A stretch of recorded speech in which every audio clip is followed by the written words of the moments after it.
Bibiliya itwereka ibyiza by'urugo cyangwa ibyiza by'umuryango. Waba uri umuhanuzi, waba uri umupasiteri, waba uri umuvugabutumwa, waba uri umuririmbyi, waba uri umunyamasengesho, yose ufite ntabwo isobanura ko uri hejuru y'Imana.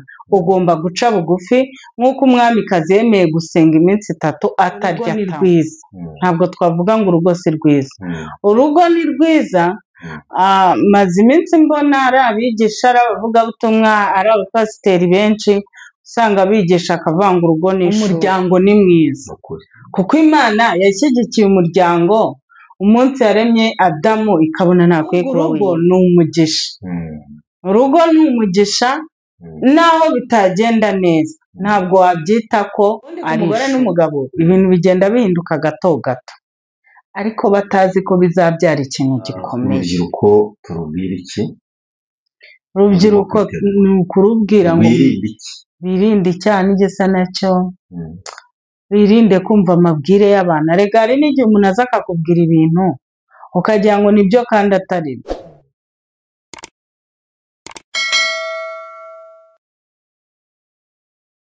Turabasuhuje mwese bakunzi ba Ramote TV ndetse na Hosiya 6 TV. na Hosiya 6 TV. Imana ibahe umugisha, banezerewe ku bwanyu kandi tunejejwe n'uko Imana itwongereye uyu munsi kugira ngo dukomeze kwikorera no kwamamaza ubutumwa bwiza bwa Yesu Kristo. Turi kumwe n'umukozi w'Imana w'amahoro Claire, ni umubyeyi mumenyereye kandi mwebwe mwese muri mu Rwanda, muri hanze y'u Rwanda, diaspora, muri Afurika, Amerika, Uburayi. Ni umumama dukomeje kugeraho umugisha ndetse ufite amagambo y'Imana n'impuguro zitandukanye.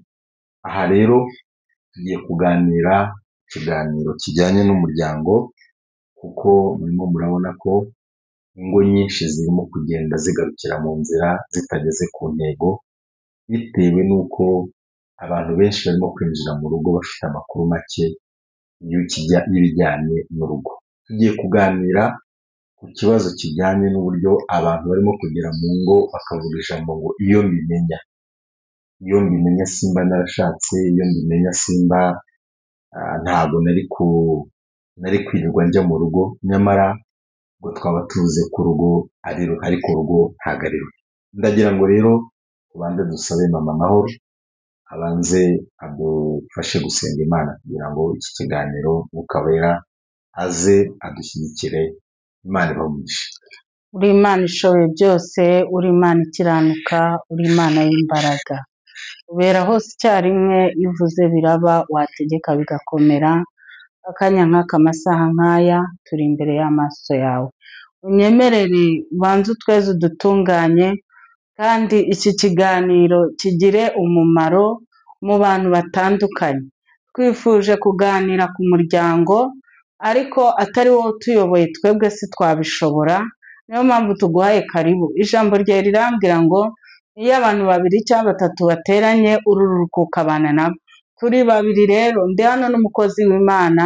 Nyemerera ururuke udufashe, uganirize abakurikirana iki kiganiro bose. Imbaraga zawe zibabeho, ubwiza bwawe bubabeho, bane natwe muri byose mu izina rya Yesu Kristo, amen. Amen. Mama Mahoro, umeze neza? Ndaho ndashima Kristo ko dukomeje kuba bazima, turi amahoro nta kibazo. Ndashima Imana, n'abana twese tumeze neza. Ubuntu bw'Imana buragusabira. Amen. Wagiye ugaragara mu biganiro bitandukanye ugira abantu inama, uruhande runini wihanisha abantu ndetse ubatoza inzira y'agakiza. Watanze ubuhamya bw'ibibazo wanyuzemo bijyanye n'umuryango. Wagiye ukomeza ababyeyi benshi bagenzi bawe bagiye bagira ibibazo, ariko ubashishikariza gukomeza kuguma mu murimo w'Imana no gukorera Imana. Mu yandi magambo, nko kubabwira ngo bakomeze gutegerereza muri Kristo. Ushobora amahirwe ya mbere ashobora kwanga, ariko ukabona amahirwe ya kabiri, birashoboka. Ngira ngo wenda ubona ko Bibiliya igaragaza umwami Ahasuwerusi ategura ibirori ndetse ashaka no gusangira n'abatware, ariko ngo yari agendereye no kubereka uburanga bw'umugore we. yego ubona ko Vashiti yaje kumusuzugura, amubwira amagambo mabi y'agasuzuguro, abatware bamutegeka kongera kumufasha gushaka undi mugore. Aravuga ati uyu mugore ashobora gutuma natwe abagore bacu badusuzugura. Umwami arongera arashaka Esiteri abigiriramo umugisha.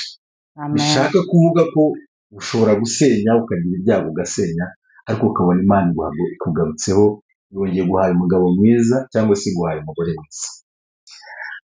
Ndagira ngo tuganire ku kibazo abantu barimo kwibaza, bavuga bati se urugo ni rubi, urubyiruko rumwe rufite ubwoba, urubyiruko rumwe rutangiye kuvuga ati ko abagezeyo mbere barimo kuvayo biruka, ugasanga ku buryo byabaye urusika rukomeye ku rubyiruko. Uyu munsi tuvuge ko urugo ari rubi? Icyo kibazo umbajije ni cyiza kandi kirumvikana, kandi nk'uko ubivuze koko, iyo dusomye muri Esiteri ugasoma amateka ya Vashiti n'umwami na Esiteri ukuntu byagenze, usanga harimo kuba byakwanga ariko nanone bikongera bikemera. Ni ukuvuga ngo rero niba igihe cya Vashiti ava ibwami kubwo kuba yari yasuzuguye umwami, ariko noneho Esiteri agatabarwa akaba umwamikazi, akaba umugore w'umwami akubahwa, kandi urabona ko byagize agaciro kuko byahesheje agaciro abayuda bose. Ntekereza ko kiriya gihe Imana yafashe Esiteri ikamushyira ibwami kugira ngo abayuda bazatabarwe, kuko iyo usomye Bibiliya ubona ko hari aho Moridekayi yamutumyeho, aramubwira ati rero ntiwibwire yuko kuba uri umwamikazi nutatuvugira ibwami, ntiwibwire ko Imana itari bubure kudutabara. Ariko nyine Imana yibutsaga Esiteri iciye muri Moridekayi kugira ngo Esiteri yibuke icyo Imana yamushyiriye ibwami. Dukomeje rero, Esiteri akimara kubyibuka nibwo yahise ngo atuma kuri Moridekayi, atuma ku bayuda bose, arababwira ati dufate ibihe byo gusenga, byo kwiyiriza ubusa amanywa n'ijoro tutarya. Nyiri aha hantu reka nibutse abakristo ko ibihe byo gusenga bakwiye kubikomeza. Turi mu gihe ubu ngubu usanga abakristo barasenga niba ari iminsi 2, jiribe ugasanga basenze 1 n'igice. Mbega ni ukuvuga ngo harimo kwiyorohereza. Ariko kiriya gihe bariya abayuda bafashe ariya masengesho y'iminsi 3 yagize umumaro pe, ngo bambaye ibigunira. Kwambara ibigunira ni ukuvuga ngo mbese ntabwo biyitayeho, baciye bugufi bishoboka. Urumva ngo bambaraga ibigunira bakisiga ivu, uko Bibiliya ivuga. Bishatse kuvuga iki? Bishatse kuvuga ko umukristo wese w'ukuri yagakwiye guca bugufi akambara ibigunira.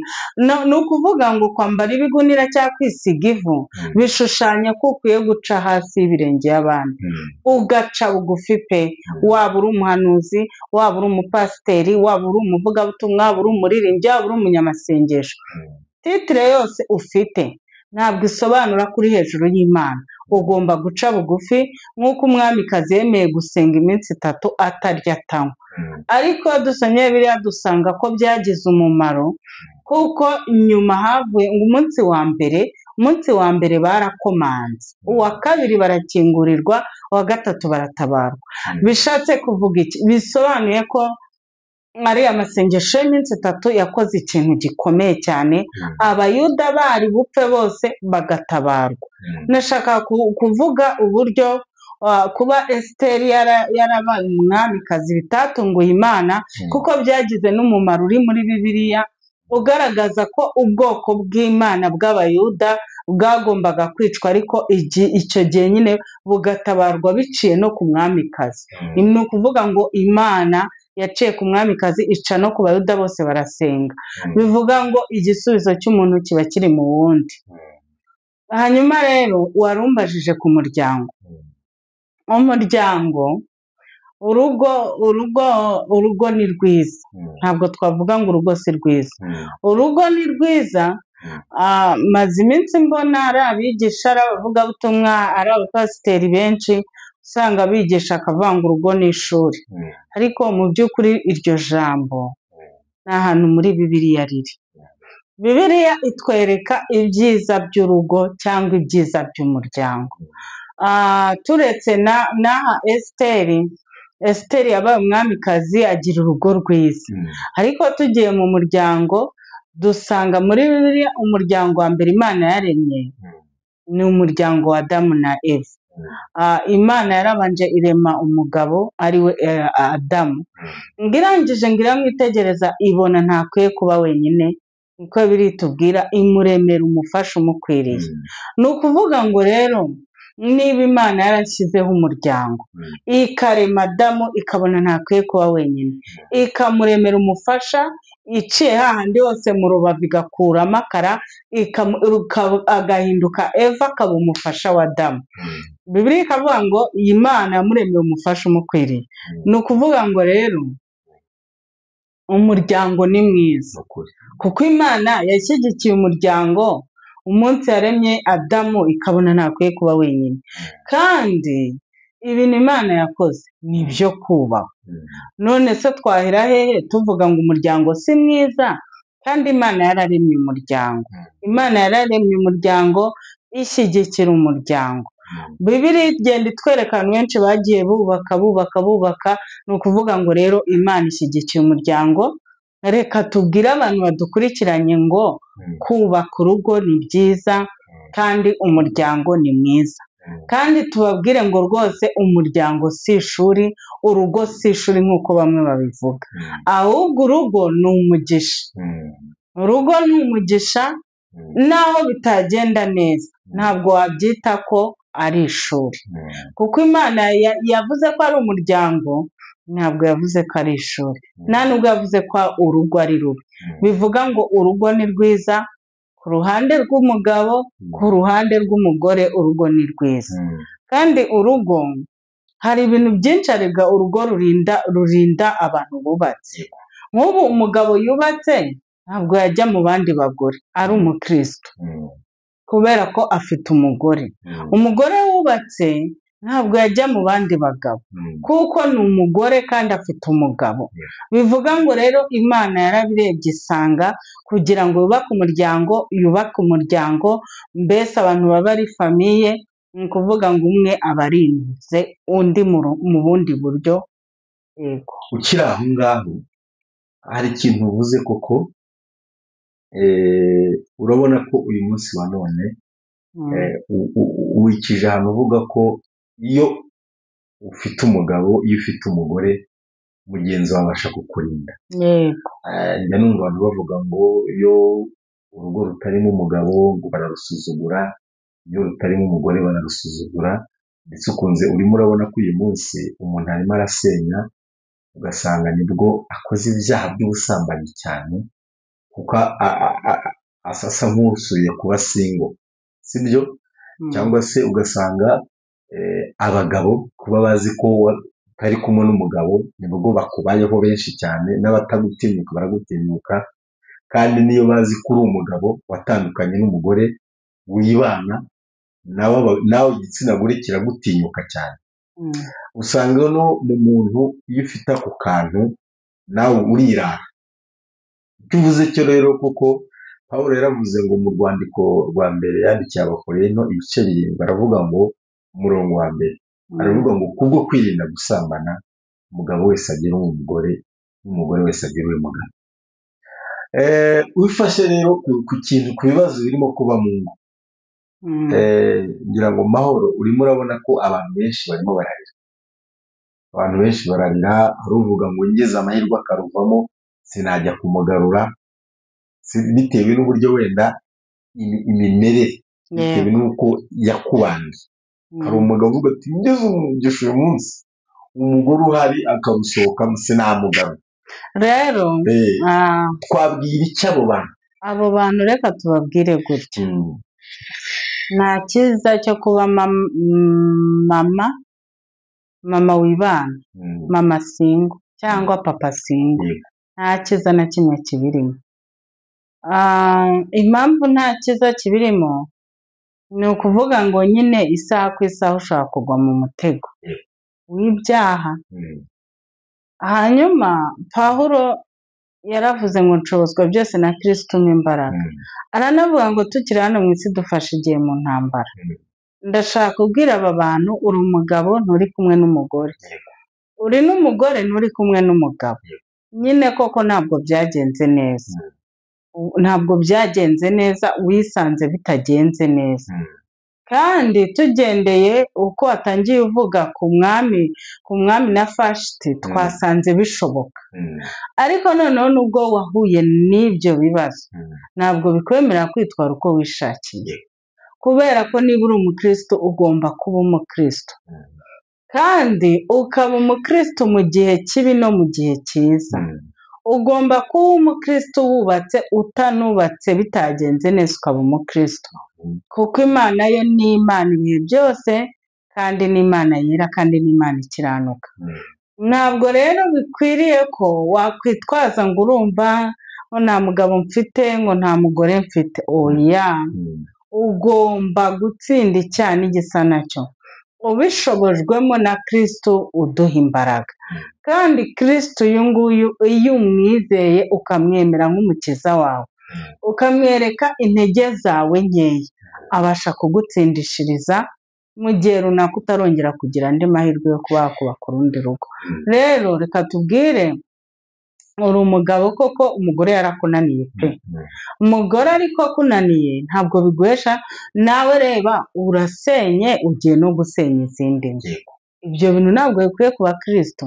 Uri umumama koko nibyo umugabo yarakunaniye, byaranze, ariko ntabwo ukwiye kujya gusenyera abandi bagore bubatse, kuko nyine ibyawe niba byanze, menya ko byanze, wihangane utegereze Imana. Njye ndumva ari icyo nababwira, kuko reka mbabwire, ingaruka y'icyaha ni urupfu. Uko byagenda kose, ibyaha wakora, ntabwo wemerewe gukora ibyaha kubera ko nta mugabo cyangwa nta mugore. Imana ije ikagusanga muri ibyo byaha utabyihannye, utabivuyemo, n'ubundi warimbuka. Hanyuma aha tuba turimo tuganira, dukurikirwa n'abantu bari mu ngo, dukurikirwa wenda nabo bitakunze, bakoze divorce cyangwa se abandi batandukanye batanakoze divorce, tugakurikirwa n'urubyiruko, kuko urubyiruko rwo rwinshi rufite amatsiko, ariko nanone turasa nk'abantu babakomerekeje kuko bafite ubwoba. Wowe uri umubyeyi ukuze, ufite ubuhamya bw'abamama benshi bagize ibyago mu ngo zabo, ufite ubuhamya bwinshi bw'abagize n'ibyago bazigumamo.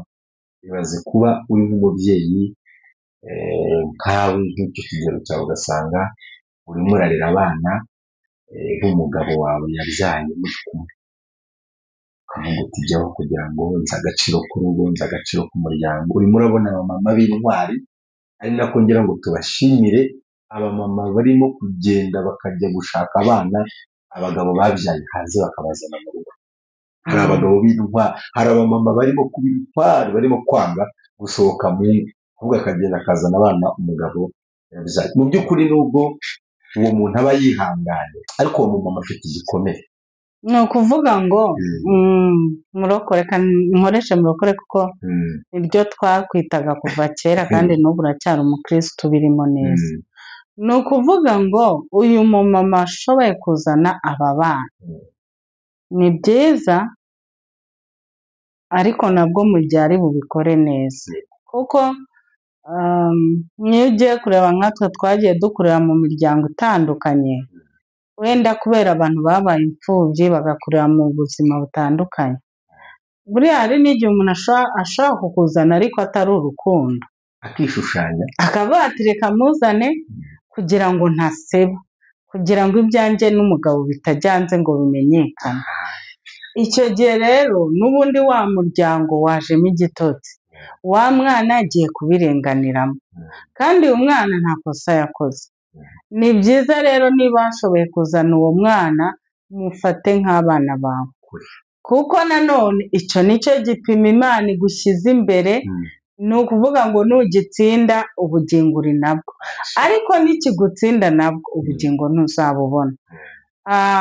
Kandi biranashoboka ko hari n'abagabo nabo bashobora kwemera abana batarababyaye, abo nabo Imana ibaha umugisha, ariko nyine nk'uko leta y'u Rwanda ibivuga, fata umwana nk'uwawe, kuko niba ufashe umwana ukamutandukanya nk'uwawe ubundi nta mugisha urimo gukorera.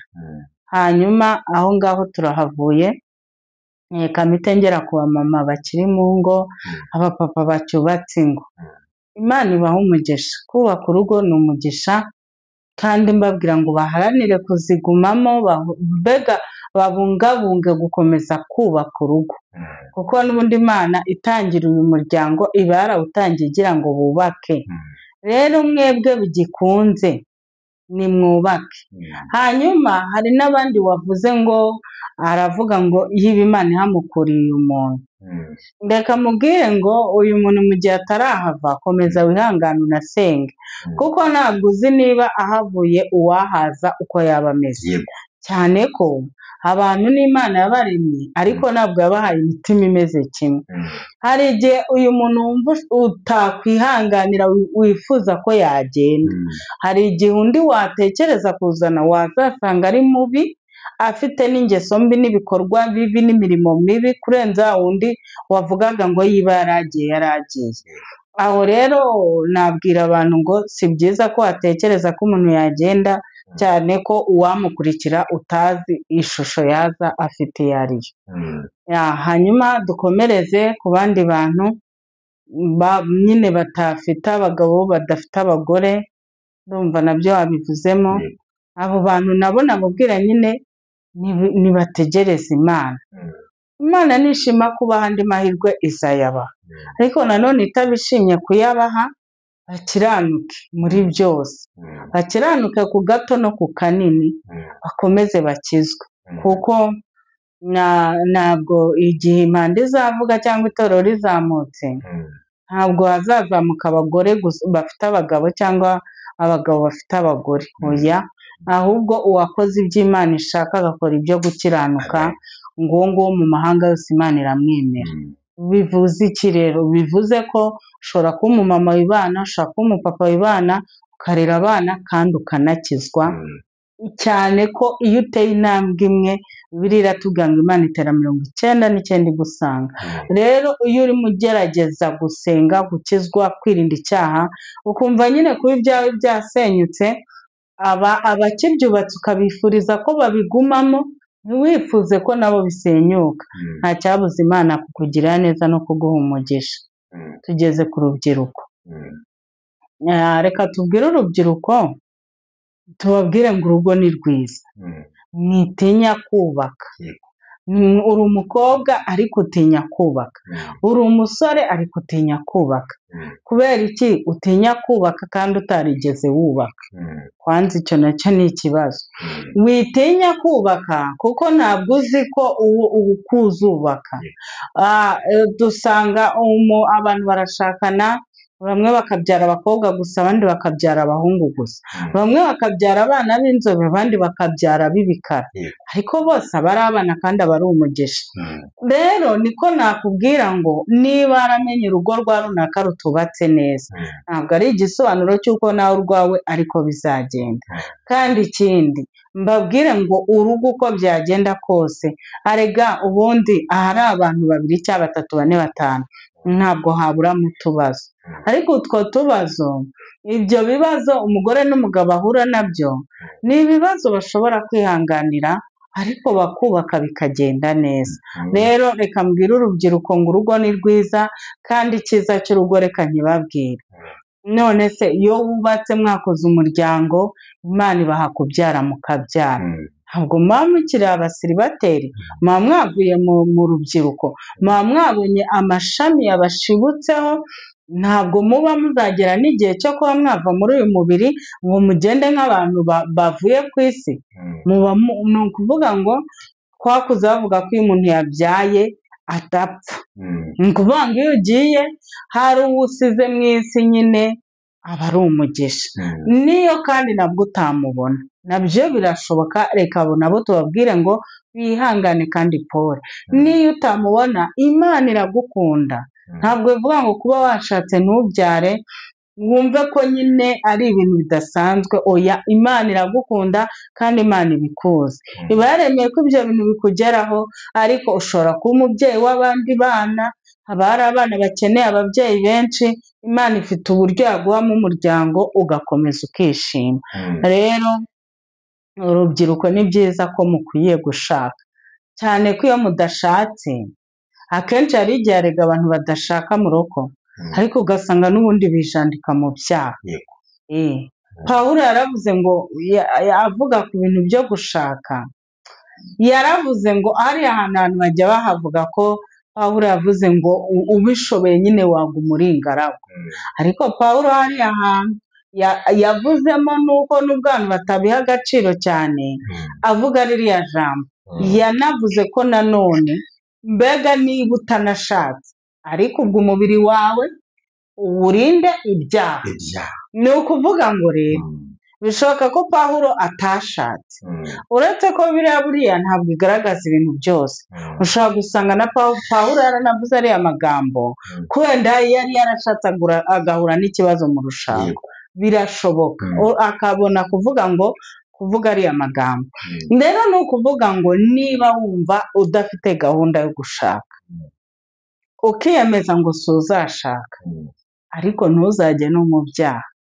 Rero rubyiruko, basore, bakobwa, kubaho nanone uri umuntu ufite umubiri muzima, reka ariko tuvuga, ukabaho udashatse kandi ntukore n'ibyaha, biragoye. Ni nayo mpamvu Imana yarebye Adamu ikamuremera umufasha umukwiriye. Rero nawe hari umufasha Imana yaguteguriye kandi ibona agukwiriye. Ni byiza ko mukubaka umuryango, mukagira n'amashami abashibukaho, kandi nyine iyo muri umuryango ushobora kugira n'abandi inama.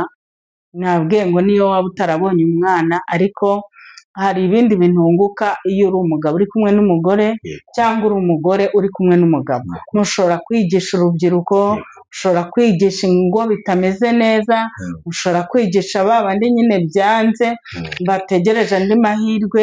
Mbese uko babatumiza nk'umuryango ntabwo ari nk'uko babatumiza uri wenyine. Kandi Bibiliya nayo iravuga ngo babiri cyangwa batatu, bivuga ngo iyo umuntu atakiri umwe, babaye babiri, hari ikindi kintu Imana ishobora gukora hagati muri bo. Rero nababwira ngo ni byiza ko bakwiye gushaka kandi bakubaka, kandi ikindi bo gutinya, bo kugira ubwoba.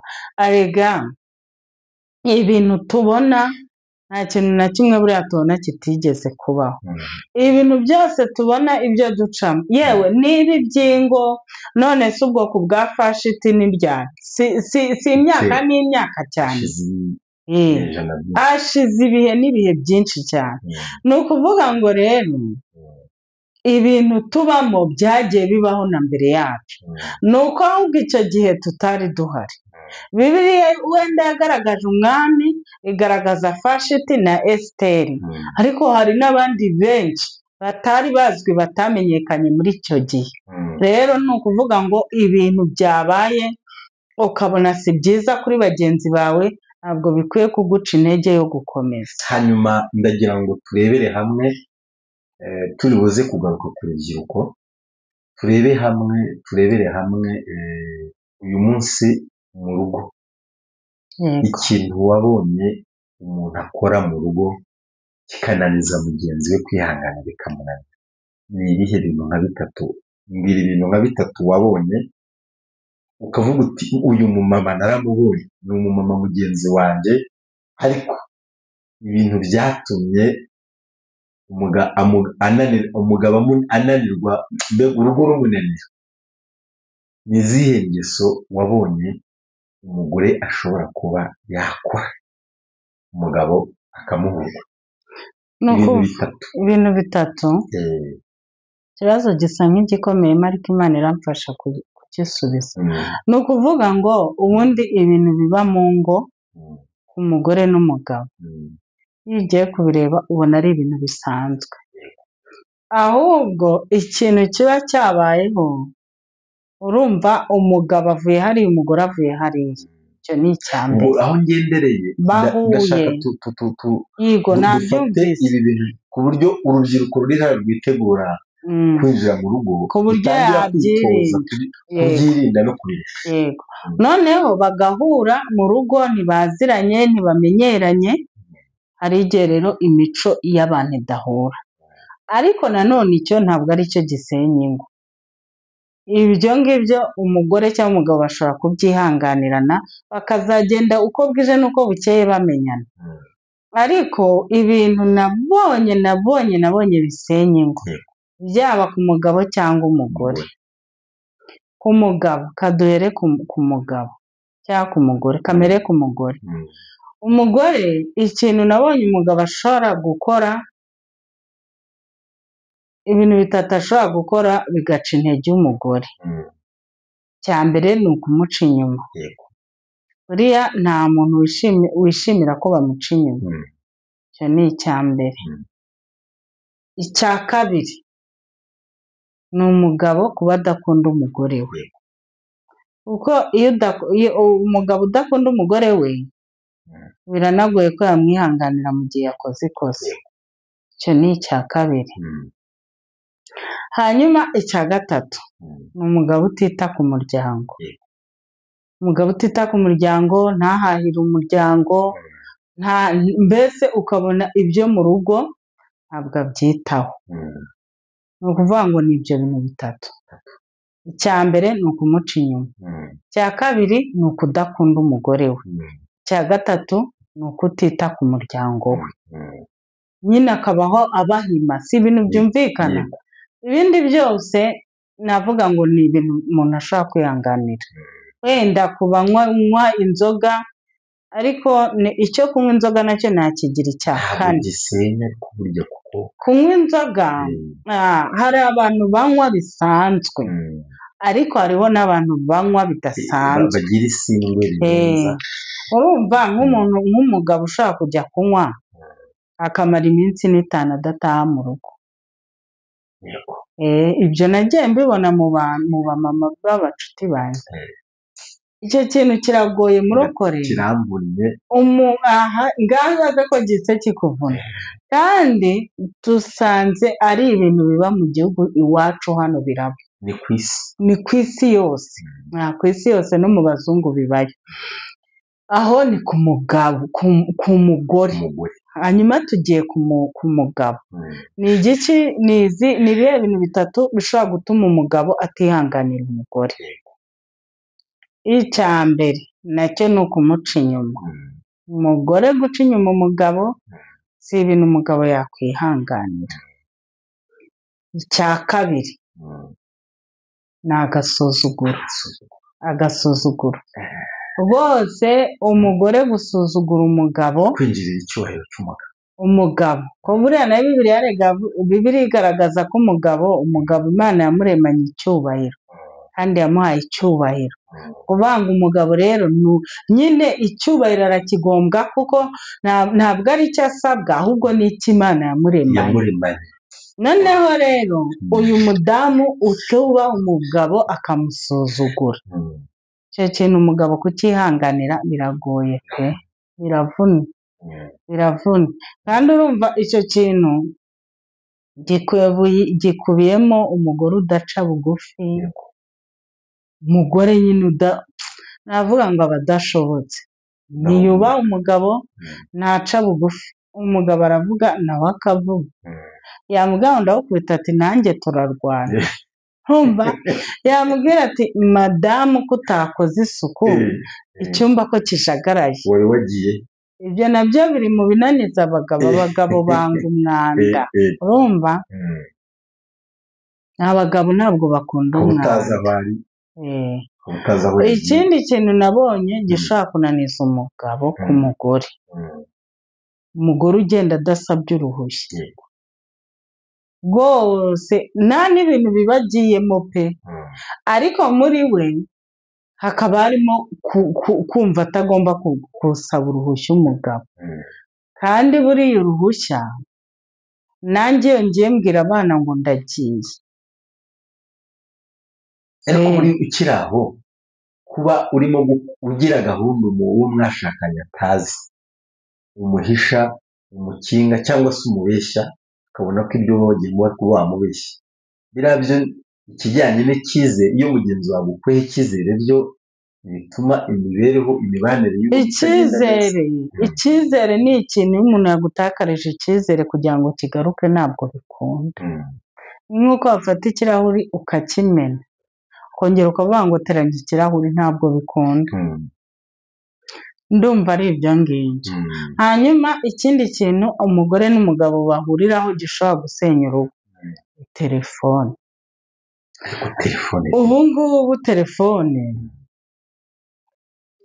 ubundi umugabo n'umugore, ndavuga abakirisitu, ndavuga ku bakirisitu ahangaha, ariko n'abatari abakirisitu, kwanza reka mvuge ku mugore n'umugore, umugabo n'umugore bose, iyo basezerana mu ndahiro barahira babasezeranye, hafi ya bose baba bavuga ko bahindutse umubiri umwe. Kandi koko iyo ugiye kubireba baba bahindutse umubiri umwe, kuko nyuma yo kuba igituma bahinduka umugore n'umugabo, ni ukuvuga ngo ni cya gihe umugore n'umugabo babanye bakagenda bakabana mu buriri bakaryama hakavamo kubyara. Ayo ni ukuvuga ngo ni amaraso abiri yafashwe, Imana irayahuza ahinduka umubiri umwe. Siko birivugara, nubwo ntari umusomyi wa cyane. Noneho rero ibaze wa mubiri umwe rero ugeze igihe aka kaboko gafite aka gatambaro kakamushwara, aka ngaka kakaba kagira ikibazo, aka ntikagahanagure. Niko telefone imera. Ni ukuvuga ngo ubundi telefone, ubu ubwo leta yarabyoroheje, iravuga ngo nta muntu wemerewe gufata telefone y'undi. Ariko ubundi kuvuga telefone y'undi n'iy'undi ninde? Uyu muntu ko mwabaye umuntu umwe, niba abapasiteri babasezeranye bavuga ko mubaye umubiri umwe, none se muhindutse undi gute niba muri umuntu umwe? Kandi koko telefone itarimo ibibazo, nta mugore wayihisha umugabo, nta n'umugabo wayihisha umugore. Nawe niba nta kintu umutima ugucira urubanza, niba ntacyo wishinja, niba nta kibazo wumva ufite, telefone kubera iki wumva yaba ikiba? Ugasanga aracunga telefone kurusha umwana yabyaye. Aho ngaho ndi bwibaze ibintu bimeze gutya, urabona abantu mahoro babana bakundanye, yego, umwe ari iwabo undi nawe ari iwe, mugakundana, urabona ko uriya ruziga rw'urukundo nirwo mwese muba murimo muhuriyemo, hanyuma bakanaho mushingira mujya kure mu muryango. Ariko abantu bahindukana bati, umuntu wamuzanye ubona ari we muntu wa mbere uzagushyira hejuru, uzagushyigikira, ariko kuki bageze mu rugo umuntu ahinduka undi? Iki kintu cyo guhinduka undi, ni gute umuntu aguhinduka kandi yaguhaye icyizere kazakubera umuntu mwiza? Nyine reka nkubwire ukuntu umuntu ahinduka Jiribe. Uriya rega mu rundi ruhande ushobora gushakisha ikosa rya fashiti nturibone, wari ubizi? Uriya fashiti abantu bafashe kote y'uko yasuzuguye umwami, ariko biyibagiza ko mbere y'uko umwami atumiza umugore yagombaga kubanza kumuteguza. Siko bimeze? Nta mugore wajyaga ibwami umwami atamuteguje. Kandi kiriya gihe fashiti yanga kujya ibwami, ntabwo umwami yari yamuteguje. Siko byagenze se? Noneho ariko twiyo tureba akenshi nyine kote turebaho abarokore, kubera ko tuba turimo tuba tureba Esiteri. Rero iyo tureba Esiteri, twebwe tureba ukuntu Esiteri yatabawe, tugahita mbese dusa nk'abaciye urubanza fashiti. Urumva siko se abarokore bigenda? Twamutaye muri puberi. Ni ukuvuga ngo fashiti twaramufashe tumucira urubanza, ariko fashiti ntabwo ari umugore wari wanze kubaka buriya, ahubwo Vashiti umwami yamutumyeho amutunguye, none amutunguye kubera ko hari itegeko rivuga ko nta mugore ujya ibwami umwami atamutumyeho, atamuteguje. Vashiti yanga kujya ibwami ntabwo yari azi ko urugo ruri guhita rusenyuka, kuko ubitekereje neza Gilbert, nawe bitekereze nk'umupapa, Vashiti yamenya ko urugo rwe ruri buhite rusenyuka, yari buhite agenda ataniteguye atanagize gute. ariko abantu benshi abasesenguzi benshi bavuga ko icyo yakoze byari ukumenyera umugabo, icyaha yakoze urabona ko no mu rugo ntukwiye kumenyera mugenzi wawe nyine. ariko urumva none se tugiye ku itegeko rivuga ko yagombaga kugenda yategujwe, nyine urumva impamvu abasesenguzi bagumaho ni uko kote nini bayihese Esiteri ko yagombaga gutabarwa. Ariko kandi nanone ubwo ndimo ndashaka kuvuga iki, ukuntu abantu babana bakundana bakagera igihe ntibahuze. ukurikije igisubizo Vashiti yasubije umwami, uribuka ko yamubwiye ngo nanjye ndimo kwita ku bagore bagenzi banjye, kandi imagine urumva oya ushaka gusanga Vashiti asubiza umwami kuriya pe ntabwo yari azi ko ruri busenye, kuko iyo abimenye yari buhita areka abo bagore yari arimo kwitaho akajya kureba umwami byihuse. Niko rero nibyo nshaka gusobanura, niko rero no ku mugore n'umugabo bigenda. Ubundi ku mugore n'umugabo ibintu bigenda bihinduka gato gato, ariko batazi ko bizabyara ikintu gikomeye. Urumva uyu munsi akavuga ati nina use niba umugabo ambwiye guteka ibisimba iteke, ubundi ko twabanye se barantwarira ko twasezeranye twanabyaranye. Urumva nyine impamvu nahereye kwa Vashiti nashaka kubwira abantu ibintu ukuntu bibabaho. Vashiti biriya bintu nibyo byamubayeho mu rugo, kuko Vashiti yari umugore w'uburanga. Urumva nta na gahunda yari afite y'uko umwami yamureka, ariko mu gihe atazi bitunguranye, urumva umwami yamutumyeho aramubwira ati ndimo kwita ku bagore. bivuga ngo ahubwo ni na kwa kundi wenda undi mugabo ashobora kukwembita cyangwa undi mugore akakwembita akagusohokana, ntacyo bitwaye. Urumva Vashiti we amubwira ati ndimo kwita ku bandi bagore. Ibyo bintu pe nawe ubishyize mu mvugo nziza ntabwo wakumva ko ibyo bintu byagusenyera, wakumva ko uyu mugabo yari agukeneye ariko akaba agutunguye, ufite abandi bantu wakiriye mu rugo rwawe, ariko noneho umusobanurira ko utari buboneke hari bubyumve. Nuko rero nta n'ukundi bigenda, nuko bigenda. Bivuga ngo umuntu wese ufite umugisha wo kuba ari mu rugo agomba guhorana impungenge y'urugo rwe kandi akitwararika, akabanza kuko Vashiti iyo atekereza ibintu bishobora kuba nyuma y'uko ari bwange kwitaba umwami, ni ukuri se yari bubikore. Rero umva Vashiti yarashaka gusenya, arega uriya mudamu yasenye bitunguranye. Urumva kuko Vashiti na bariya bagabo b'ibwami bagiriye inama umwami, iyo bamugira inama yo kumwihanganira akamubabarira ari bumubabarire. Bivuga ngo icyabaye cyagaragaje ubukana, kuko cyabaye buriya hari ahantu ikintu cyabaye, umwami abo yagishije inama bahise bafata imyanzuro ikomeye, baramubwira ati nudahana uyu mugore n'abacu bazajya badusuzugura. kandi urumva kiriya gihe cyari n'igihe gikomeye, urumva ariko ngaho mbwira mu rugo bariya bagore bamubwira ati uriya mugore wawe mubabarire, si yari bumubabarire se ugire. urabona ko ikintu cyabayeho cyabaye ku karubanda. cyabaye ku karubanda. Perezida wa repubulika yatumiye abaminisitiri bose n'abaguverineri, wenda tuvuge n'abakuru b'ingabo, sibyo?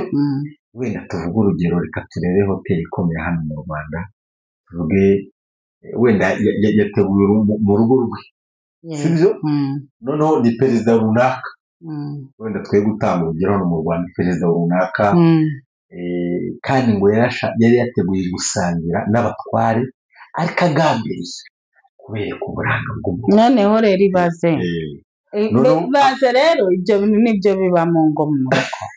Ibaze nawe ukuntu umwami nawe yari yateguye ibyo birori atabiteguje umugore we, ngo amubwire ati urumva, amubwire ati rero madamu wanjye witegure ndi bukwerekane. Ariko iyo urebye wenda reka turebe, urabona nk'iyi none se reka nkubaze, ushatse kumbwira ko Vashiti umwami yari yamuteguje biriya birori yarangiza akanga kubijyamo? Ntabwo nongeye gusoma neza ariko ukurikije uko yakiraga abandi bagore uzasoma umbwire. ahubwo ndagira ngo wenda icyo urimo kuvuga bishobora kuba aricyo kirimo kuba ku bantu. Ariko njyewe nibyo nahuje n'umugore n'umugabo. Hari abantu nabo umugore n'umugabo barakundana ari abasore, umukobwa n'umuhungu, hanyuma bakabana bakundanye.